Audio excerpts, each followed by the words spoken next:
అందరికీ నమస్కారం. ఇప్పుడు అందిన వార్త. రైతులకు భారీ శుభవార్త. ఆంక్షలు లేకుండా రైతు భరోసా అంటూ వార్తలు అయితే వస్తున్నాయి. మరి దాని గురించి వీడియో చేయడం అనేది జరుగుతుంది. ఫ్రెండ్స్, వీడియో స్కిప్ చేయకుండా చివరి వరకు చూడండి. అలా అయితేనే మీకు పూర్తి ఇన్ఫర్మేషన్ అనేది అందుతుంది. అలానే చాలామంది చూస్తున్నారు కానీ సబ్స్క్రైబ్ చేయడం మర్చిపోతున్నారు. దయచేసి సబ్స్క్రైబ్ చేయండి. లేట్ చేయకుండా వీడియోలోకి వెళ్ళిపోదాం.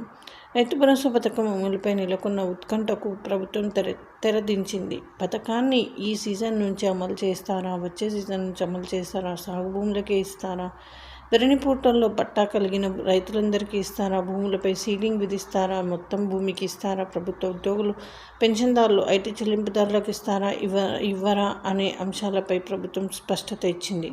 ఎలాంటి ఆంక్షలు విధించకుండానే సాగు చేసే భూములకు ఇస్తామని ఈ యాసంగి నుంచే పథకం అమలు అంటూ చెప్పుకొచ్చింది. సాగు చేసే భూములకే రైతు భరోసా, ఎకరానికి 6,000 చొప్పున 2 పంటలకు 12,000 ఇస్తాము అని కూడా చెప్పుకొచ్చింది.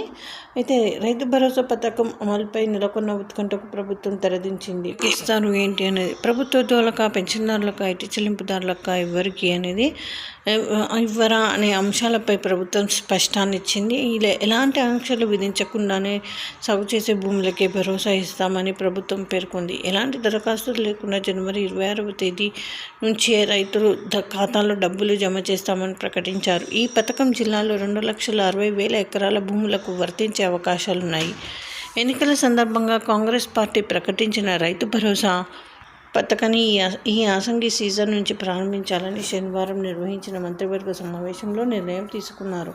అయితే ఎన్నికల సందర్భంగా ప్రకటించిన ఎకరానికి 7,500 రూపాయల చొప్పున కాకుండా 6,000 చొప్పున 2 పంటలకు కలిపి 12,000 రూపాయలు ఇస్తామని ముఖ్యమంత్రి యనమల రేవంత్ రెడ్డి ప్రకటించారు. దీంతో ఎకరానికి 1,500 రూపాయలు తగ్గించడంపై ఇచ్చిన మాట నిలబెట్టుకోలేదని ప్రతిపక్ష పార్టీలు విమర్శిస్తున్నాయి. జిల్లాలో 1,55,496 మంది రైతులు 2,78,128 ఎకరాల భూములు కలిగి ఉన్నారు.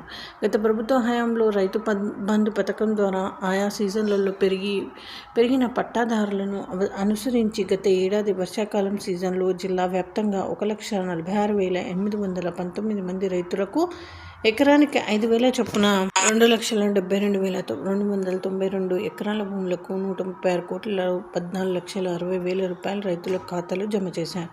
ప్రధాని కిసాన్ సమ్మాన్ నిధి పథకం ద్వారా 67,332 మంది రైతులకు ఏడాదికి 6,000 చొప్పున 40,39,92,000 కేంద్ర ప్రభుత్వ రైతుల ఖాతాలో జమ చేస్తున్నది. అయితే రాష్ట్ర ప్రభుత్వం ప్రకటించిన రైతు భరోసా ప్రకారం రాళ్ళు, రప్పలు, గుట్టలు, నాలా కన్వర్షన్ చేయకుండా రియల్ ఎస్టేట్ కోసం ప్లాటింగ్ చేసిన భూములు, ప్రజల ఉపయోగం కోసం రైతుల నుంచి ప్రభుత్వం సేకరించిన భూములకు మాత్రం రైతు భరోసా పథకాన్ని వర్తింపజేయమని పేర్కొంది. రుణమాఫీ పథకాన్ని వర్తింపజేసినట్లుగా ప్రభుత్వ ఉద్యోగులు, పెన్షన్దారులు, ఆదాయ చెల్లింపుదారులకు రైతు భరోసా పథకాన్ని వర్తింపజేయాలని, పెద్ద ఎత్తున భూములు కలిగిన భూస్వాములకు కాకుండా 10 ఎకరాల వరకు సీలింగ్ విధిస్తారని అంతా భావించారు. ఎలాంటి ఆంక్షలు లేకుండా పంటలు సాగయ్యే భూముల యజమానులకు మాత్రమే రైతు భరోసా పథకానికి అమలు చేస్తామని ప్రకటించింది. దీంతో జిల్లాలో 2,60,000 ఎకరాల భూమికి రైతు భరోసా అవకాశాలున్నాయి. ఆ లెక్కలని ప్రభుత్వం ఈ సీజన్లో ఎకరానికి 60,000 రూపాయల చొప్పున 156 కోట్ల రూపాయల రైతు ఖాతాలో జమ చేయాల్సి ఉంటుంది. ప్రతి ఏటా జిల్లాలో యాసంగి సీజన్లో నీటి లభ్యతను బట్టి 2,20,000 ఎకరాల భూములను రైతులు సాగు చేస్తున్నారు. దీర్ఘకాలిక పంట అయిన పత్తి పండించే రైతులకు 2 సీజన్లు రైతు భరోసా ఇస్తారా లేక ఒకటి సీజన్కి ఇస్తారా అనే విషయం తేలాల్సి ఉంది. అసెంబ్లీ ఎన్నికల సందర్భంగా ఇచ్చిన హామీ మేరకు ఎకరానికి 7,500 రూపాయల చొప్పున కాకుండా 6,000 రూపాయలు మాత్రమే ఇస్తామని ప్రకటించారు.